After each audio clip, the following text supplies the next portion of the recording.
An iPhone repair technician gets a very odd request. This is the focus group.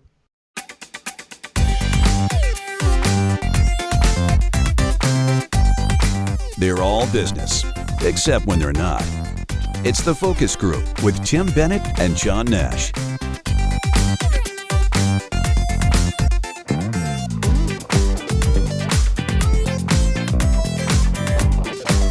Hey, welcome to the focus group. John Nash here with my good friend and co-host Tim Bennett. Find us on Wednesdays at Facebook Live and YouTube. And of course, focusgroupradio.com is our URL. And before I forget, I meant to say 1 to 2 p.m. is when we do our show on Facebook and YouTube.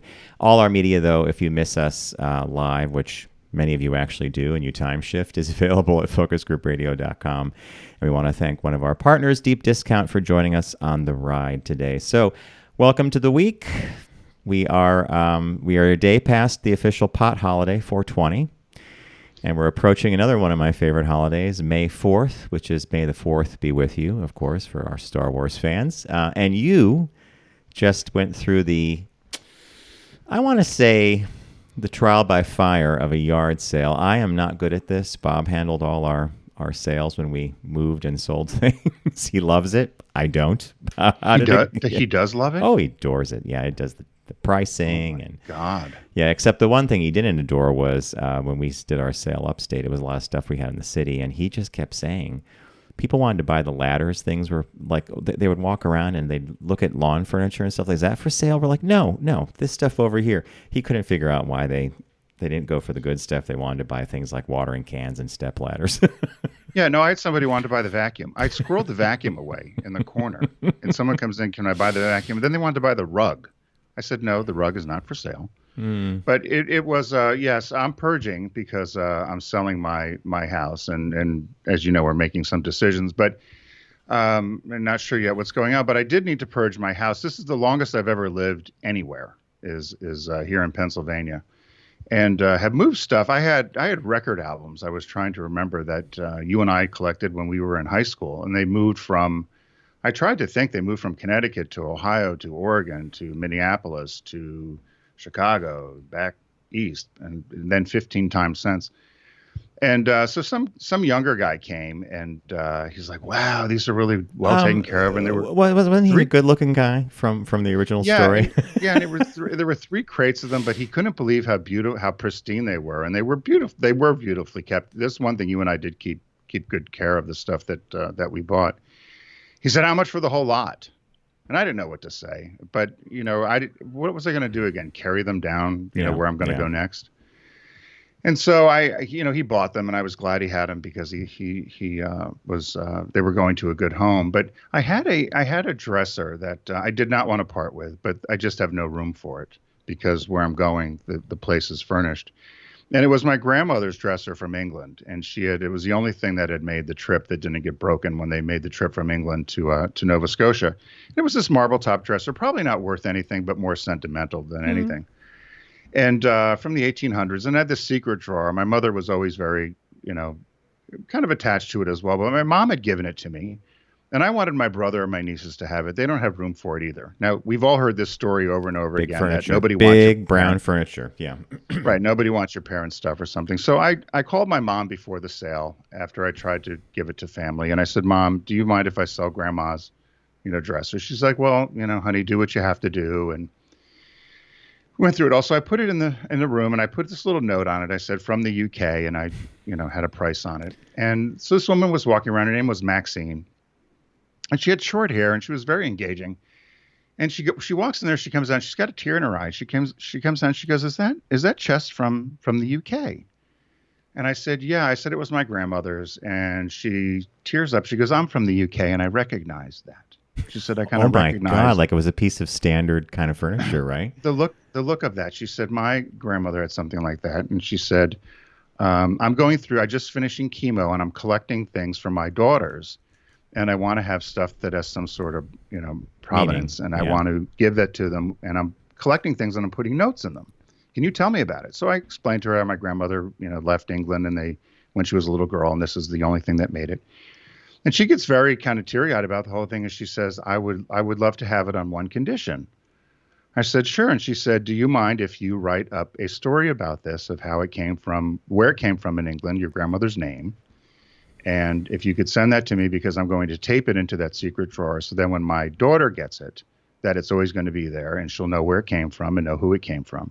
And I was very touched by the whole thing I would because be. I thought, yeah. And I thought, well, at least it's not going to some collector that's going to paint it white and sell it, at a used car, a used junk sale or something. And she went and she got her son with a truck, and they came and they picked it up, and she lovingly, wrapped it up. And she sent me a beautiful note on Monday. And so I'm typing up something about where it came from. And she's named the chest Florence, which is my grandmother's name. She said Florence has a very prominent position in our house right now. And I'm looking forward to the message about it. So that was the one I was very happy that it went to her, of all the things that I had, because what I was most shocked about, I guess, was what Bob would have said to you. If I was in my 20s, you could have come to my house for under $500 and furnished a beautiful apartment with really nice name brand furniture. I mean, I was selling a Restoration Hardware mirror for $35. Nobody bought it. I mean, I probably paid $400, $500 for it. I had Mitchell Gold's sofa for $200. The only one who was ever on it was Trixie. And it was covered. It was covered, right? And it was covered. Not a stain on it. Beautiful. $200. Nobody wanted it. Yeah, I know. I had some beautiful furniture and things, and I thought, man, if I was just starting out, you could have had a beautiful home furnished. But no, people wanted to buy the vacuum with dirt in it. I had somebody go into the garbage. I had garbage around the side, bought 2 chairs that were in the garbage. I sold to them for $20. Another woman trash picked a broken pot. She pulls it out of the garbage amongst the contractor bags. How much for this? I said $2. She gave me $2. Off she went with it. I said, I might as well just sold the garbage. Yeah, it is very surprising, isn't it? It's extremely surprising what people think. Like, what was the broken pot? Like, was it a pan or something? It was a broken rust. I mean, we literally threw it on top of the garbage, and she was rooting through the garbage. And first of all, why people were in the garbage? I mean, this guy came around. There were 2 desk chairs that were broken. One had no arm. And one of them, the back was broken. He goes, I want to talk to you about those 2 desk chairs. I said, yeah, we're throwing those out. He goes, well, how much? I said, what? He goes, well, how much for them? I said, give me $20. He says, sold. I said, okay, take them, because. Wow. So, yeah. Yeah, it's there's 2 levels of anxiety, I think, with these sales. The first is collecting the stuff and making the edits and the, oh my God, I got to part with this. And then the actual sale. And then by the end of it, you just want it all off your property because you've already made the decision to let it go. You've watched people pick over it, and then it's got to go. So it's a stressful time. I don't doubt that. But I love the dresser story. I do have stuff I need to get rid of still. So I don't know I don't know. The next week, John, will be, and you've been very good. I want to thank you. I did thank you before, but it's been a tough go, and I know you've been through it before, but with only an apartment, the last week. This is the last week of it, and hopefully I'll be back to normal and sleeping normal and everything else. So we'll see what happens. It's a big push, getting rid of a house. So no, but I'm the dresser story is very affecting, and I am very, very glad that it has a home that she's going to really, it's nice to know it's going somewhere that's going to be loved, and there's a story behind it, and you'll be a part of the history with the note you put them. And appreciated. Exactly. Yeah. All right. So what caught your eye this week? What caught your eye? Here's what Tim and John found. Well, I go from highbrow to very lowbrow. From the dresser to something else, right? Right. So this was a story. I was poking around on the internets late at night, as you do, and this story had popped up from a site called Indeed, which it's not the job site. It's something else that is more kind of off kilter advice. And the headline was, "Why Straight Women Watch Gay Porn." And I've heard this before. Have you ever heard of this phenomenon before? Yes. Briefly, we had a bookkeeper at my first agency named Ina. She used to have that little rubber finger. She did 2 of them. She'd flip through papers. She was obsessed with gay porn. She thought that, really, and we were all like, she was watching 2 men get it on. She loved it. But if you asked that of any other woman, the answer was usually, not so. So as a straight woman, she was into that. Yeah. So this woman had posted about it very innocently on, I guess she's a TikTok star, which there you go. I'll just leave that there. And then she got lots of criticism about posting it. So then, of course, they dug deeper. And I'm not going to get into all the stats of the if one, and who shot John. But they essentially found out that Pornhub looked into this as well. And they found that women represent more than 1/3 of the site's gay male porn viewership, and Wow. making it the second most popular category among the demographic behind lesbians in terms of who's watching it. And the women that were critical were saying that they were I'll say it wrong, fetishizing the male, but they said not the case. And that when they asked gay men about it, about whether they were upset by the fact that straight women were watching, the men said they could care less. They said they didn't care the fact that that women were watching it, because they said that people don't seem to bat an eyelash the other way. They said an awful lot of straight men love watching lesbian porn, and we all know that, right? Straight men love watching lesbian porn. They said the one thing that the women did find is that particularly all women say that what they don't like about straight porn is that it's really all about getting the male off, and females are just a prop. And they said, so for females to watch it when they watch straight porn, there's never imagination. It's always, they feel, it's just objectifying women. And for a lot of women who feel sometimes that they've either been dominated or have had a traumatizing experience with men, that is just a trigger. And so when they watch men just doing stuff together and having fun and enjoying each other physically, that it's actually more enjoyable for them, because they said the fact that hetero porn often shows women having multiple orgasms effortlessly through vaginal sex is not reality. They said for many, many women. Yeah. Which I just laughed about. We buy that. Yeah.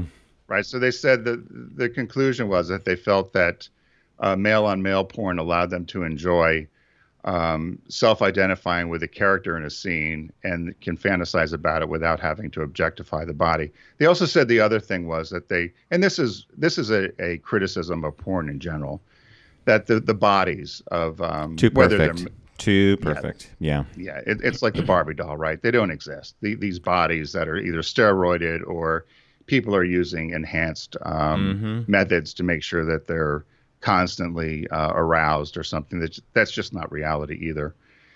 And so I just thought this was interesting. So they said the conclusion about this whole thing is that they said since hetero porn can feel inauthentic and at times even dangerous, many straight women would rather watch gay men get it on. They said it feels more fun, more authentic, more consensual, and shows appreciation for the body as a whole. And it removes any of the patriarchal influence. What can we do? The conclusion says, listen to women. Yeah. Yeah. So, What a good call, right? Listen to the women. They know what Yeah. they like, and they know what they don't like. Yeah. But you can Google this article if you want to get into all the little stats. I didn't want to go too far because we will get dinged, if we're probably going to get dinged anyway, because we seem to get dinged anytime we talk about anything to do with the event or sex. So I didn't want to get too far into saying anything. I don't know why you and I seem to get in trouble when anyone else can talk about it. We can dance around in a thong, I guess, and not yeah. get taken off. But if we talk about anything, we seem to get in trouble. The AI overlords are, yeah. Mine's extremely different. It involves a apparently unhappy couple. They were made unhappier by a visit to a store. So here's the deal. Let me put up the graphic. A note hidden in an iPhone asked the repairman to pretend that the phone was unfixable. So this comes to us from Michigan. An iPhone technician at a store, like one of those repair shops. They have them in the malls and stuff. His name is Menewarda. He revealed on TikTok and showed the money that came with it, a little incident that occurred a while ago. So this guy and his wife come into a store, and the guy hands him an iPhone and says, "I think it's broken. Can you fix it? We'll come back in a little while to pick it up." They leave. He opens the phone, and what does he see? But what I'm showing here on the screen. And if you're just listening to the audio, this guy wrote a note, a handwritten note inside. Says, "Please tell my wife the phone is unfixable. She want to check the call history. 100 is yours. Thanks." There's a $100 bill inside the phone. So he'd opened it up already, put the note in the phone in. So the guy's like, "Okay, I don't really want to." So is this his phone? This is this guy's couple's, phone? not the repairman, but the husband's phone that was brought in. The wife came back he told him to return in about an hour. He found the cash in the note, and then he recorded this on his phone because he wanted people to know what was going on. The wife came back early to pick up the phone, and the technician said he's decided to tell her the truth, explain that he didn't fix it, and showing her the note and money. I don't want nothing to do with it. I don't want you guys to get me involved in this, he told her. Furious, the woman could be heard off camera complaining about her presumably unfaithful husband. He thinks he is so effing slick. She went on to offer Manawarda, the technician, $200 to fix the phone. So the husband, who wants to not have the call history called up, offers $100. She says, I'll fix it for you, but I don't want anything in return. I just feel bad because I want you to know the truth, but this is none of my business. He fixes it. He gives her the phone. She leaves. Later, the husband comes back by himself asking for the phone, and Manawarda told him that his wife had picked it up. That's why I left the note in there, the husband can be heard saying off camera. I know you. She don't know you. I gave you the money. I can't do it, bro. At this point, the husband became furious and picked up a plastic shield and threw it at, one of those plastic plexi things for so you can stand in front of it.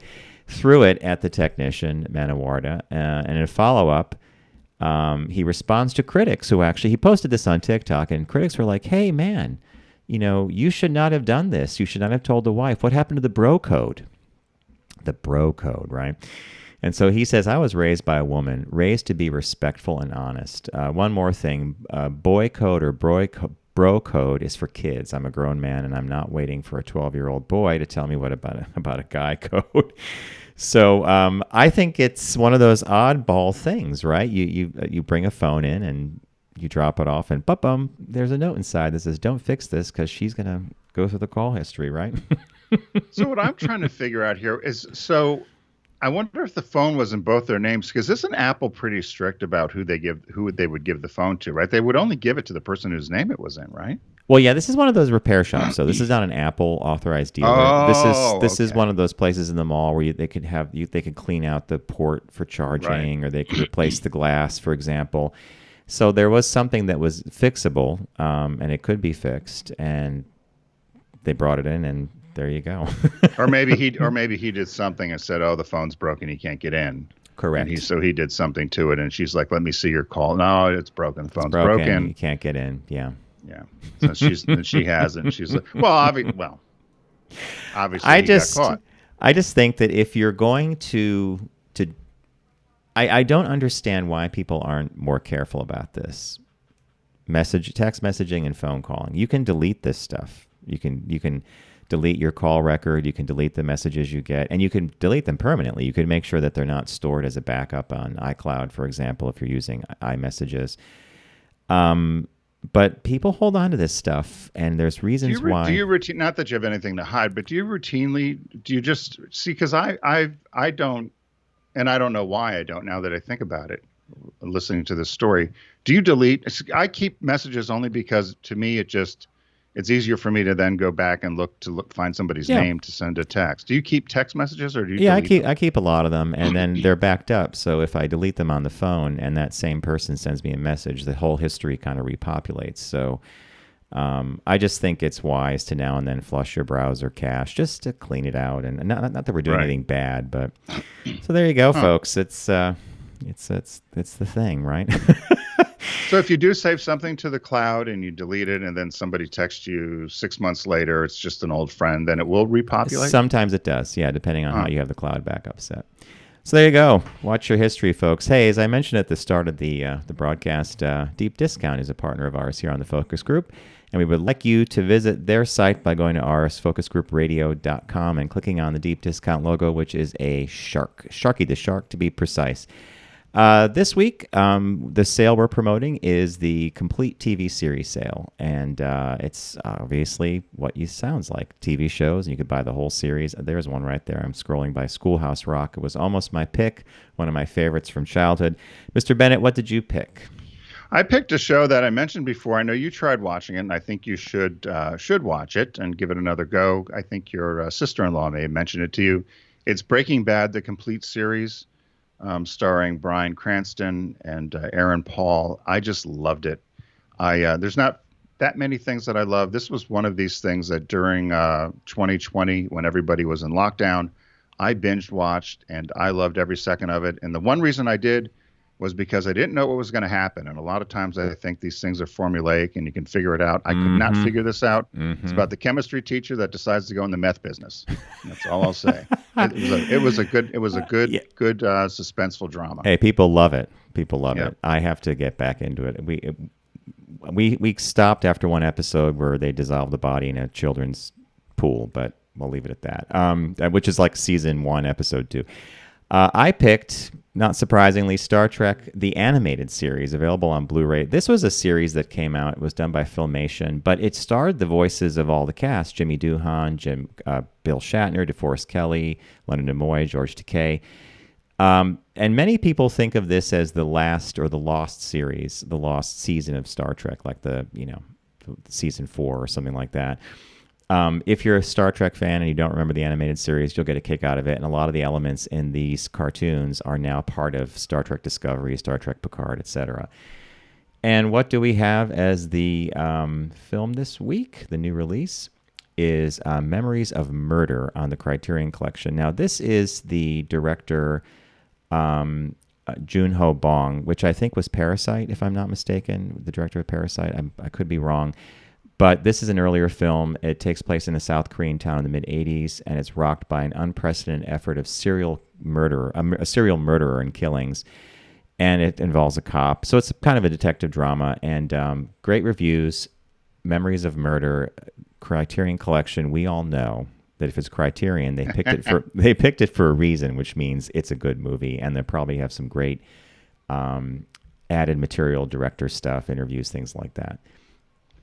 Cool. So as John mentioned, thank you to Deep Discount for being with us. And we encourage you to head over to focusgroupradio.com.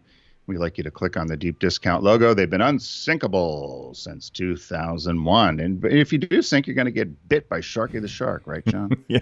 So let's review for people. You liked Breaking Bad. It's the complete TV series. Sale. You like Breaking Bad. I went with Star Trek, the animated series. And the release this week is Joon-ho Bong, Memories of Murder on the Criterion Collection.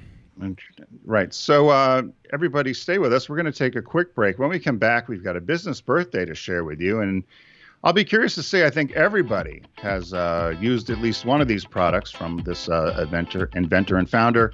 And then we've got some shop talk, and we're going to talk about some gay cartoon characters. So stay with us. We'll be right back.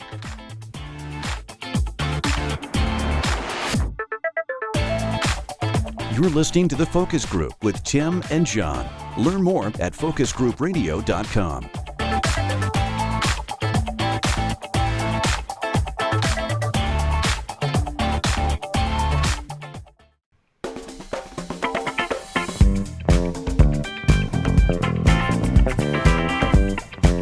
Now back to The Focus Group with Tim and John. Available pretty much everywhere.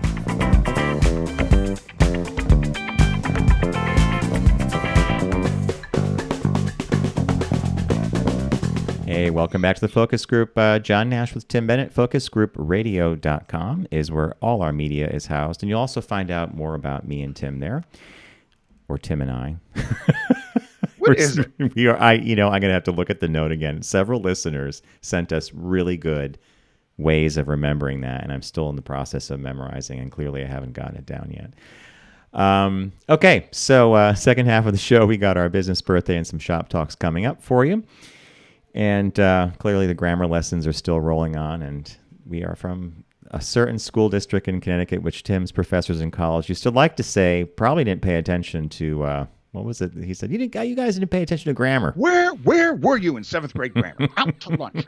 Oh, you were from Connecticut. Oh, yeah, you had all that experimental education. Socially liberal Connecticut.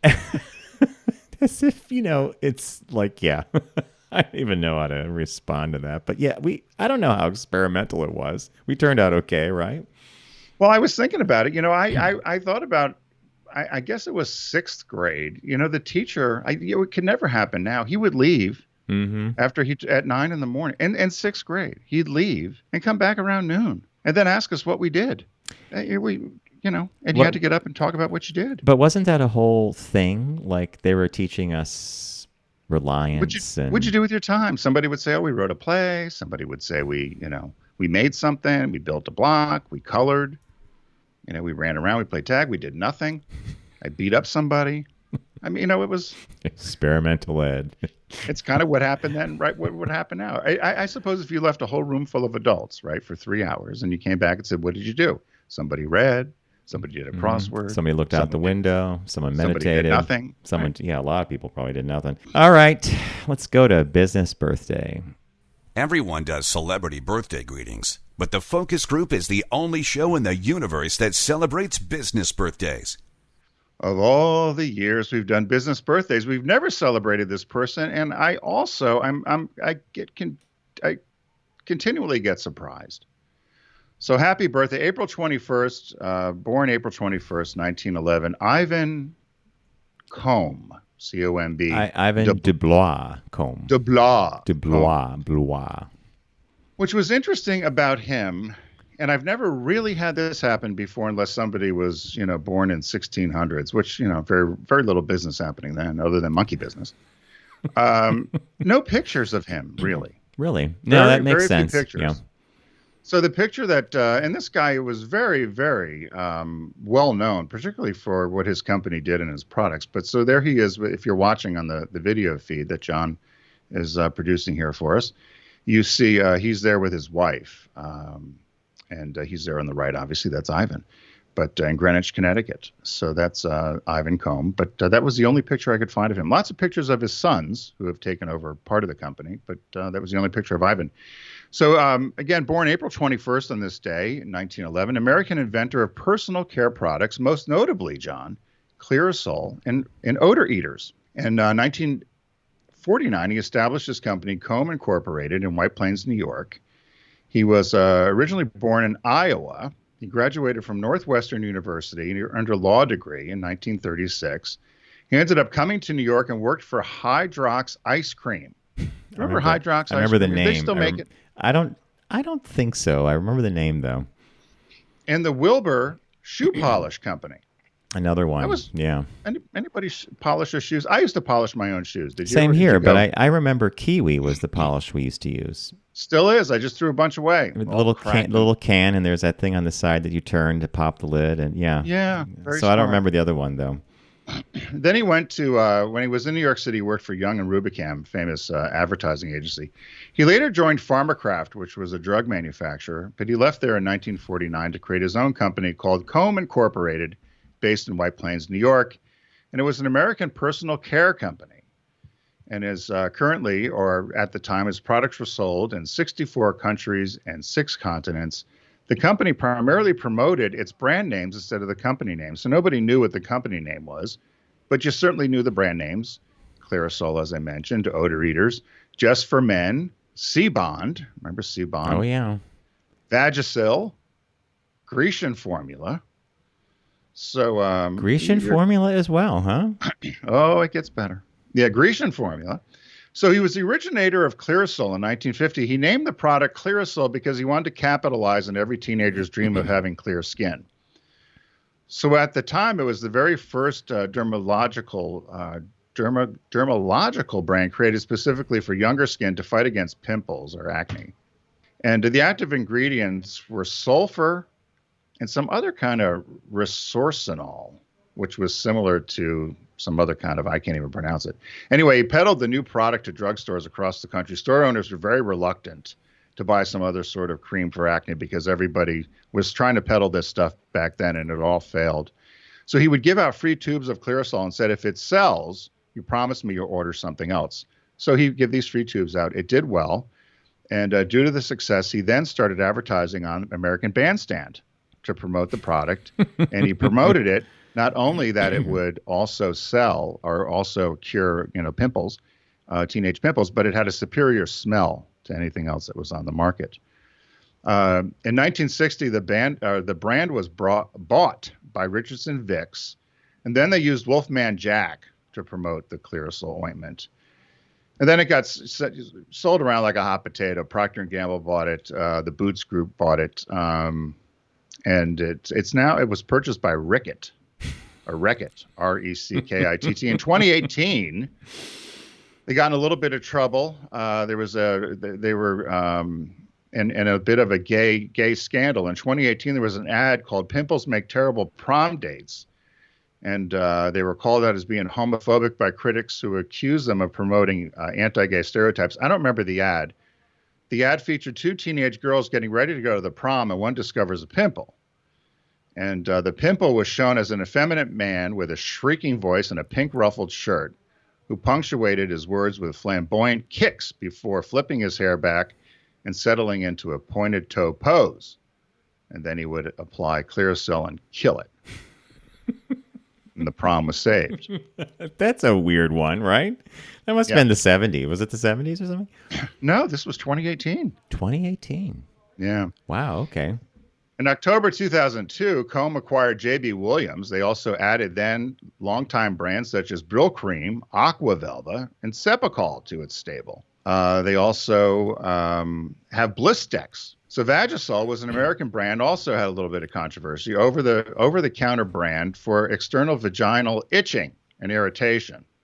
And this came out in 1974. And so the controversy just recently here in 2021, they're upset and they've created a product called OMV, which are scented wipes to make down below for the ladies smell like either clementines or vanilla. And they're saying that they think this is going to make women be it's going to make women be more concerned or not pay attention to themselves down there, and it's not going to be a good thing. And so it's going to make people not pay attention to their hygiene because they're going to think that it's bad if you have natural smell rather than thinking you have to have everything smell pretty. So they're talking about trying to fix that. Just for Men, they own that as well. There's some controversy there as well. There might be some allergic reaction to some of the creams. So essentially, John, if you have pimply skin, a bushfire, or stinky feet, Yvonne Combe is your man. Ivana Combe. Ivana Combe. Died in Greenwich, Connecticut. Tennis court named after him. Died in Greenwich, Connecticut, January 11th, 2000, at 88. Wow. So Odor Eaters, Clearasil, Brill Cream, Blistex, Just for Men, Grecian Formula, Aqua Velva, Odor Eaters, Vagisil. Can you imagine? Yeah. No, these empires tend to be like that, right? The empire of over-the-counter solutions to everyday problems. Did you use any of this stuff? Clearasil as a teenager, not Just for Men. I never had hair long enough to worry about Just for because that was the Clearasil thing. I remember, you'd put it on, but it was just one color. Yeah, and so you had to try to blend it in, which you could never do. You had to be a certain color orange. Remember, if you put it on, I mean, God forbid if you were a person of any sort of color. It dried your skin out because I think it also had benzoyl peroxide in it, and it was just, yeah. I mean, hey, we thought it was effective. The body probably just was doing its own thing, getting rid of this stuff in its own time frame. But there you go, right? Yeah, they talked about all the stuff that was in it. It's sulfur and, it was full of all kinds of alcohols and stuff. It essentially dried up your skin. Drying agents. Yeah, drying agents. Yeah. There you go. Good business birthday, I must say. And an empire that we all know because of the products they manufacture. And no, in all the years we've been doing this, he has never crossed the radar. I was surprised. Birthdays. It's amazing. All right, moving on to some shop talk for you folks. Both of them are kind of fun. Not kind of, they are fun, especially the first one. So Tim found the two of these. And the first shop talk is about Ellen and a recent monologue or part of her show she did where she was actually talking about all the gay cartoon characters that people may or may not know about.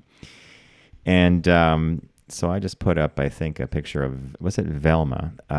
Velma Dinkley was from Scooby-Doo. So Ellen dropped an anvil on straight people when she publicly revealed all the gay cartoon characters on her show, with HBO Max announcing they'll be making a show about Velma from Scooby-Doo, Velma Dinkley. The internet has erupted as everyone debates whether or not the character is a lesbian. And as a self-described nation's leading expert on gay, Ellen was... I didn't know that she is. Ellen was, she's got the national show and she's a lesbian and she came out on TV. So she was quick to say that she's got some of the answers. Now, the article is hilarious because it basically picks up on her dialogue from the monologue. People online are once again debating whether Velma is a lesbian, Ellen started. So here are my thoughts. First of all, she's a cartoon character, so no one should really care about her sexuality. Secondly, just because she wears those clothes and has short hair doesn't mean she's a lesbian. And third, obviously, she's a lesbian. Come on, she's on our team. She does all the things lesbians do. She has short hair. She has thick glasses. She solves mystery. She's basically the Rachel Maddow of cartoons. I heard that she's trying to get the rest of the gang to trade in the mystery machine, that van they drove around for. Drum roll, the Subaru Outback. Thank you, Tim and John, for popularizing that, right? Well, I was going to say, Super owes us a residual, don't you think? Here we are. When was this? Let's see, 1990. It's 25 years, 26 years. It's been 25 years since the campaign launched. My goodness. Yeah, exactly. So I can continue. Sure. So she goes, but why stop at Velma? First, there's Peppermint Patty. This was always a curiosity to me, too. Ellen said, let's look at the evidence here. She wears Birkenstocks. Her name is Patty. Her best friend calls her Sir, which is short for seriously gay. Another allegedly gay cartoon character is SpongeBob SquarePants. This is off my radar, SpongeBob. I know the kids love it. Nickelodeon even tweeted out a picture of SpongeBob on Coming Out Day, so they seem to support this theory. He spends a lot of time with his friend Patrick. He has a pet snail. I don't know if that's gay. It just sounds like it is. I mean, who has a pet snail? But what about the rumors that Elsa from Frozen is lesbian? Now, Frozen was one of those movies that kind of went off the radar for me. I'm not sure why this rumor started in the first place, Ellen Gipt. I guess as soon as Disney princesses don't spend the entire movie pursuing a man, that makes her gay. Then there's, at the bottom, she's like Snagglepuss, gay. Ursula the Sea Witch from Little Mermaid, gay. He-Man, she says gay. I used to watch He-Man. Yogi and Boo Boo, gay. Flounder is gay. 4 of the 7 dwarfs, she just randomly says they're gay. Jiminy Cricket, he's probably gay. And the Candlestick from Beauty and the Beast, which she finishes with, says French or gay, same thing. So before we went on air, Tim said, he goes, do you have any memories of cartoon characters and whether or not they could have been gay or not? My mind instantly drifted back to H.R. Puffin stuff, which was that live-action Sid and Marty Krofft show. Remember the H.R. Puffin stuff? Oh, I used to love that show. Yeah. So there was Freddie the Flute, Witchy Poo. I would put Witchy Poo in the gay category, but she was just a comic relief, right? And if you didn't go comics, if you didn't go cartoons, just look at live action. Dr. Smith on Lost in Space. He was like, I had a friend in Los Angeles who said when I was growing up, I had a crush on Bill Mooney, who used to play Will on Lost in Space, and Dr. Smith was my role model. I laughed whenever I heard him say that because he equated the two, but yeah. Yeah, no, well, certainly, and then the male characters on or not the male, but a lot of the characters on Bewitched. But I was going through some of the other cartoon characters. I think she also mentioned something about Bugs Bunny, and she said just because you do drag doesn't mean that you're gay. Although I don't know about Bugs Bunny. I was trying to think about Bugs Bunny. Could you have thought Bugs Bunny was gay? No, Bugs. I always thought Bugs. No, I don't think that. I just think that he could have been like, if Bugs were an actual person, he would have been in Monty Python's Flying Circus. To him, whether he wore a dress or not, it's all part of an act or a shtick. So Bugs Bunny was like the ultimate in pulling off these pranks. Cirque du Soleil, exactly. Like he was, yeah. But Daria from MTV, she was definitely a lesbian, don't you think? Yeah, I think so, yeah. The Teletubbies, there was always rumor about one of the Teletubbies. Well, it was Tinky and Inky and Winky and all the... I remember my nieces loved those Teletubbies, man. Hey. Now, Pepe Le Pew, although there's rumor about him now being... They're taking him off of TV because of the rape culture. But Pepe Le Pew, he was a as a little womanizer. kid, I just thought... I guess it goes back to the French thing, right? Yeah, he was a womanizer, though. Right. Bonjour. But he was just a hopeless romantic, actually. That's the way I looked at Pepe Le Pew. He was just a hopeless romantic. That was a skunk. Yeah. But I would definitely say Peppermint Patty was always very much, yeah, hey, Chuck. She was always kind of the It took me years before I realized that Peppermint Patty was actually a girl character. I was like, what? I remember someone told me that. I'm like, whoa, that's Peppermint. Oh, okay. Really? Yeah, I didn't know that. No, it took me a while. Oh, that's funny. And then I was thinking, we always discuss this around Christmas time. I mean, certainly Rudolph, Hermie the dentist, Yukon Cornelius, all the misfit toys of Rudolph. Mm-hmm. I mean, there's always the gay subtext there. And I was trying to think of other cartoons we used to watch, and whether it was Top Cat or the Flintstones, and I was trying to think of some of the other characters that were around, and I was trying to think if there were others that might have popped in your head. Josie and the Pussycats, Archie. No, and then I also watched Thunderbirds and all this other stuff. So no, the ones that she nailed, the ones that Ellen nailed, are definitely in the wheelhouse. Yeah.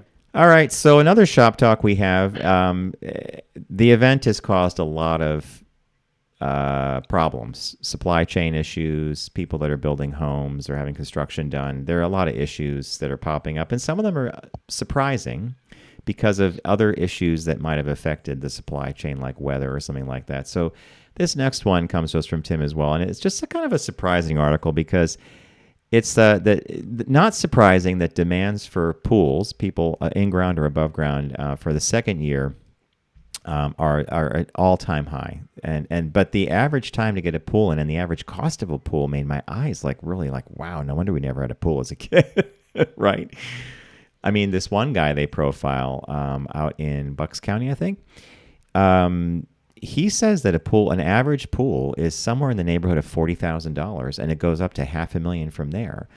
And the waiting lists are huge, and it's because there's literally problems with getting the chlorine tablets that help keep the water clean and infection-free, or ladders.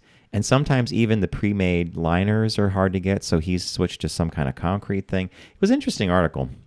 And the pumps. I had friends that put a pool in probably, oh gosh, I would say now 15 years ago. And it was a beautiful pool, but it was nothing spectacular, but it was very nice. It was nicer than most. And they spent $115,000, and I was shocked. Wow. About how much they spent. They had nice landscaping, but And then you're right. I just had a friend recently that had a quote to put a pool in her yard, and they came back with $75,000. And so she decided to get a boat instead, a used boat.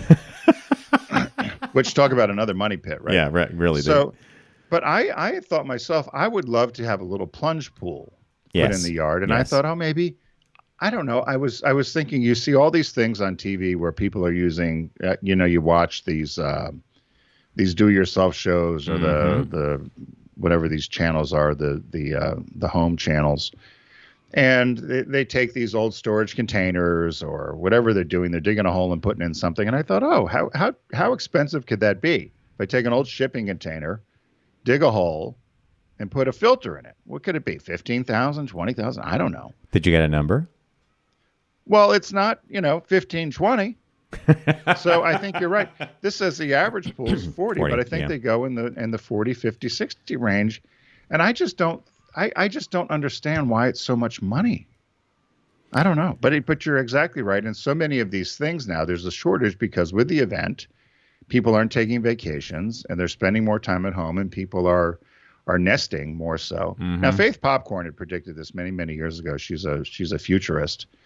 And I guess had we seen this coming, John, we'd have opened a pool business or some other kind of stay-at-home and we would have had orders stacked up for months, right?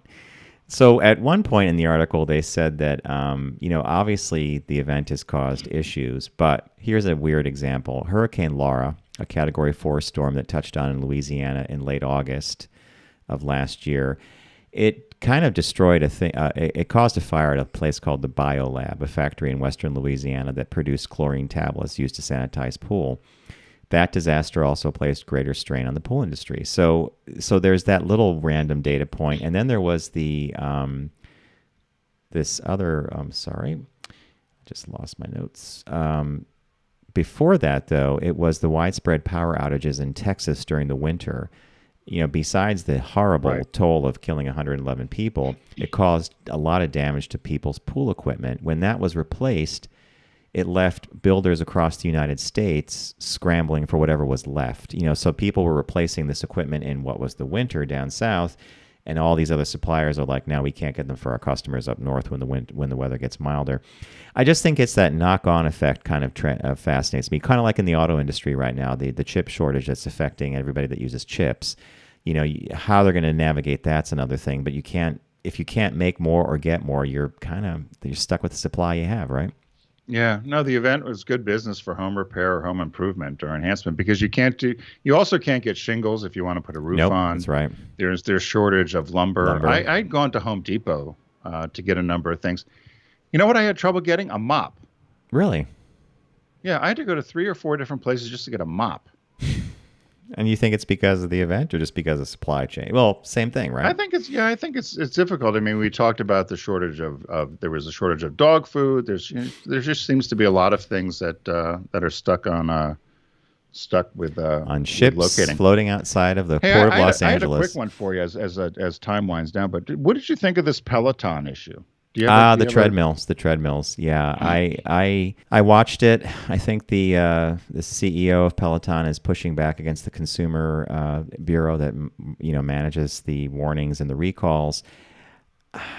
You see some of the video, you're like, wow, what's going on? I mean, to let your kids play on it or they turn it on themselves. I don't know. It's one of those things that I just think it's a piece of equipment that needs to be monitored. And I kind of agree with what the Peloton guy said. If you follow the instructions, no one's going to get hurt. Right. The consumers are saying, or consumers are complaining that people are getting hurt on them. But Peloton's response is it's made for a certain age, and if used properly, you're not going to get hurt. Exactly. But I thought it could really affect and kill the brand because I thought it was bad publicity. But you're exactly right. I'm sure it's going to affect sales. No doubt about it, Tim. I'm sure you're right. It looked like a hit job to me, in that it looked like someone was coming after them. But you're exactly right. If it's kind of like the idiots who did the what was it back in the day with cruise control, and somebody tried to sue somebody because they thought they could get out from behind the wheel on a Winnebago and let it go on its own on cruise control, and it crashed. Yeah, boom. Anyway, there you go. Hey, thanks for joining us today. Be sure to join us every Wednesday at 1 o'clock. Go to focusgroupradio.com, and you can find all of our media housed there. Thanks to our friends at Deep Discount. And be sure to pick up some of the sales that are going on there. This week, John picked Star Trek, the animated series. I picked Breaking Bad. And the release this week was, do you have it right in front of you? Memories of Murder. Memories of Murder. Be sure, again, to check everything out at focusgroupradio.com. And we all hope you have a great week. And we'll see you Tuesday on Unbuttoned. Take care.